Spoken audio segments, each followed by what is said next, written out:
रात के करीब 11 बजे दिल्ली के मयूर विहार फेज 3 के एक हाउसिंग सोसाइटी में सब कुछ बिल्कुल नॉर्मल था। कुछ लोग वॉक कर रहे थे, बच्चे बाहर खेल रहे थे और किसी को भी अंदाजा नहीं था कि अगले 30 मिनट में उनकी जिंदगी का सबसे डरावना एक्सपीरियंस बनने वाला है। एक छोटी सी बहस, फिर मारपीट और उसके बाद लाठियां, आयरन रॉड्स और कील लगे डंडे लेकर एक ग्रुप सोसाइटी के अंदर घुस जाता है। सवाल सिर्फ इतना नहीं है कि यह अटैक किसने किया, सवाल यह है एक नॉर्मल सी रात इतनी खौफनाक कैसे बन गई। पुलिस के मुताबिक ये पूरी घटना ईस्ट दिल्ली के मयूर विहार फेज 3 के डीडीए फ्लैट एमआईजी फ्लैट्स की है। हर बड़ी कहानी की तरह इसकी शुरुआत भी किसी प्लान्ड अटैक से नहीं हुई थी, बल्कि एक बहस से हुई थी। सोसाइटी के बाहर एक आदमी एक यंग वुमेन से बहस कर रहा था कि इसी दौरान एक 13 साल का लड़का अपनी स्कूटर पर वहां पहुंचा।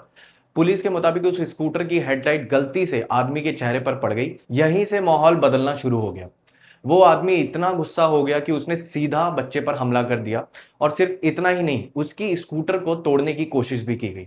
जब यंग वुमेन ने बीच बचाव करने की कोशिश की तो पुलिस के मुताबिक उसके साथ भी बदतमीजी की गई। ये देखते ही सोसाइटी के लोग बाहर आ गए। उन्होंने बच्चे और उस लड़की को बचाने की कोशिश की और इसी दौरान कुछ लोगों ने आदमी को पकड़ लिया। कुछ रिपोर्टर्स के मुताबिक उसके थप्पड़ भी मारे गए, लेकिन शायद यही वो सीन था जिसके बाद कहानी और खतरनाक हो गई। पुलिस के मुताबिक उस आदमी ने वहीं पे अपने साथियों को फोन किया और कुछ ही देर में सोसाइटी के गेट पर बहुत सारे लोग पहुंच गए। लेकिन इस बार वो खाली हाथ नहीं आए थे। उनके हाथ में लाठियां थी, आयरन रॉड्स थी और कुछ के पास कील लगे डंडे भी बताए जा रहे थे। इसके बाद जो हुआ उसने पूरी सोसाइटी को हिलाकर रख दिया। पुलिस के मुताबिक अटैकर्स ने किसी एक इंसान को टारगेट नहीं किया। जो सामने आया उस पर हमला किया गया। लोग जान बचाने के लिए इधर उधर भागने लगे, चीखने लगे और भागने लगी और यह हिस्सा करीब आधे घंटे तक चलती रही। इसी दौरान एक रेसिडेंट भी बुरी तरह इंजर्ड हो गया। पुलिस के मुताबिक वो सिर्फ लड़की और 13 साल के बच्चे को बचाने की कोशिश कर रहा था।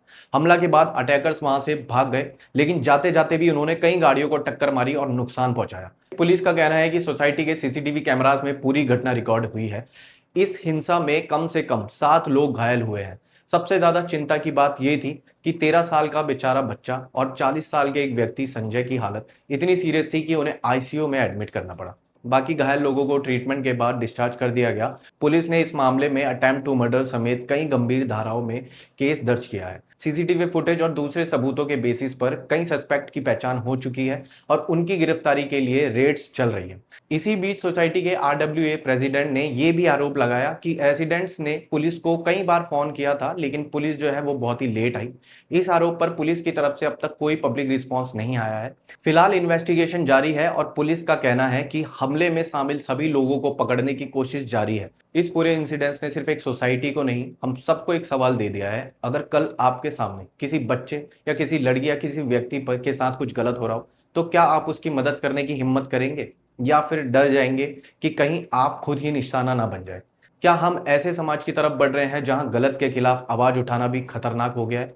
इस केस की जांच अभी चल रही है, लेकिन अगर इन्वेस्टिगेशन के बाद आरोप साबित होते हैं तो आपके हिसाब से क्या ऐसे लोगों को किस तरह की सजा मिलनी चाहिए, ताकि आगे कोई भी कानून को अपने हाथ में लेने की हिम्मत ना करे? अपनी राय कमेंट में जरूर दें। अगर आपको लगता है कि ऐसे फैक्चुअल और ग्राउंड रियलिटी बेस्ड वीडियो लोगों तक पहुंचने चाहिए तो चैनल को सब्सक्राइब कर लीजिए।